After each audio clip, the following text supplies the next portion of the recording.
ইসলামে শিশুর সুন্দর নাম রাখার গুরুত্ব। সুন্দর ও উত্তম নাম পাওয়া প্রতিটি নবজাতকের জন্মগত অধিকার, আর সন্তানের সুন্দর নাম রাখা মা বাবার ধর্মীয় ও নৈতিক দায়িত্ব। কেননা ইসলামে সুন্দর নাম রাখার গুরুত্ব অনেক বেশি। নাম দিয়েই ব্যক্তির প্রথম পরিচয় ফুটে ওঠে। জন্মের পর প্রত্যেক পিতামাতাই চান তার সন্তানের সুন্দর নাম হোক, সবাই তার সন্তানকে ভালো নামে ডাকুক, এমনকি ব্যক্তি নিজেরও তার নাম সুন্দর হোক তা চান।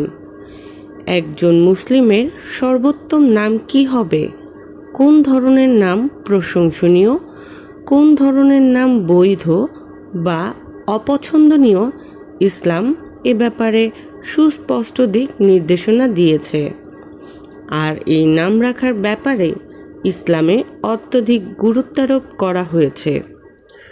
প্রতিটি মানুষের সঙ্গে অঙ্গাঙ্গিভাবে জড়িয়ে রয়েছে তার নাম, উপনাম কিংবা উপাধি।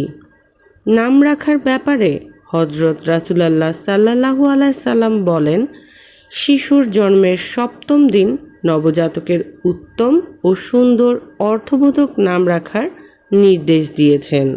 সুন্দর নাম রাখার তাগিদ দিয়ে রাসূলুল্লাহ সাল্লাল্লাহু আলাইহি সাল্লাম ইরশাদ করেছেন, কিয়ামতের দিন তোমাদের নিজ নাম ও পিতার নামে ডাকা হবে, সুতরাং তোমরা সুন্দর নাম রাখো। আল্লাহর নিকট সবচেয়ে উত্তম নাম হচ্ছে আব্দুল্লাহ ও আব্দুর রহমান।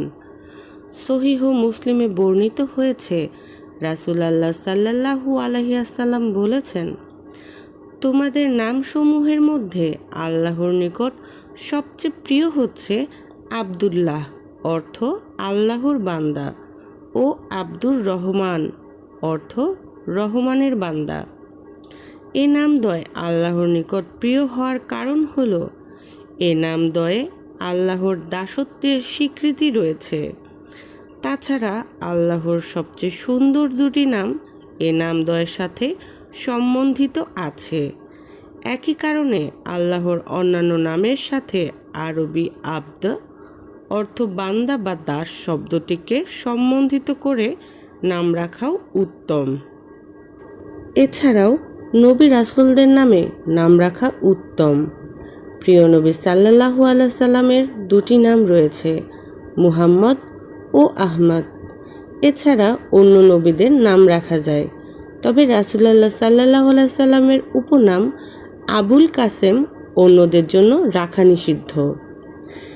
নেককার ও ঈমানদার মনীষীদের নামে নাম রাখা উত্তম।